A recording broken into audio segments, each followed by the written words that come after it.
Promo റിവ്യൂയിലേക്ക് എല്ലാവർക്കും സ്വാഗതം. ഈ റിവ്യൂ ഇഷ്ടപ്പെടുവാണെങ്കിൽ ഒന്ന് ലൈക്ക് ചെയ്തും സബ്സ്ക്രൈബ് ചെയ്തും സപ്പോർട്ട് ചെയ്യണേ. അപ്പോൾ നയന കരഞ്ഞുകൊണ്ട് മുത്തശ്ശനോട് പറയുന്നുണ്ട്, മുത്തശ്ശ എനിക്ക് ആദർശേട്ടൻ്റെ അടുത്തേക്ക് പോകണം, ഇല്ലാതെ എനിക്കൊന്ന് ഉറങ്ങാൻ പോലും പറ്റുന്നില്ല. ആദർശേട്ടനും അങ്ങനെ തന്നെയാണ്, അതുകൊണ്ട് എനിക്ക് പോകണം മുത്തശ്ശ എന്നിങ്ങനെ കരഞ്ഞുകൊണ്ട് പറയുമ്പോൾ മുത്തശ്ശൻ ചോദിക്കുന്നുണ്ട്, അതിന് മോൾക്ക് പോകാൻ മേലേ, പോകണ്ടെന്ന് ആരെങ്കിലും പറഞ്ഞോ?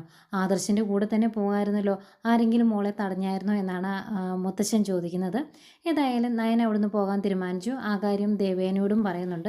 ദേവയാനിയോട് നയന പറയുന്നത്, എൻ്റെ മനസ്സിൽ ആകെ വിഷമമാണ്, ഞാൻ ആദർശേൻ്റെ കൂടെ തന്നെയാണ് നിൽക്കേണ്ടത് എന്ന് എൻ്റെ മനസ്സ് പറയുന്നു, അതുകൊണ്ട് ഞാൻ അങ്ങോട്ട് പോവാണ് എന്നാണ് പറയുന്നത്. നേരം ദേവേനി ചോദിക്കും, പിന്നെ എന്തിനാ മോളെ എന്നെ മാത്രം ഒഴിവാക്കുന്നത്?